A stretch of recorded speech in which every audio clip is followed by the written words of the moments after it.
మా మునగ చెట్టు మీద కాకి గుడ్లు పెట్టింది. గూడు చాలా రోజుల నుంచి ఉంది. ఈరోజు పైకి వచ్చి చూసాం, అది పిల్లలు అయ్యావా లేదా ఏం అర్థం అవట్లేదు.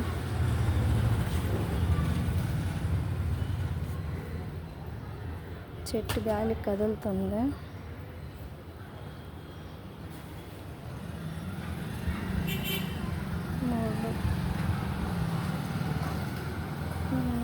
35 అడుగుల హైట్ నుంచి తీస్తున్నా ఇది.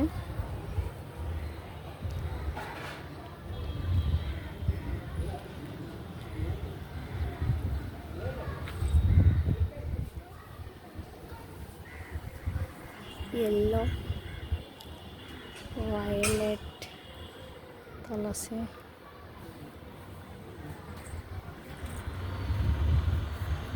ఇంకా పిల్లలు అయితే ఒకటి మీకు తీసి పెడుతుంటాను. Okay, thank you, bye bye.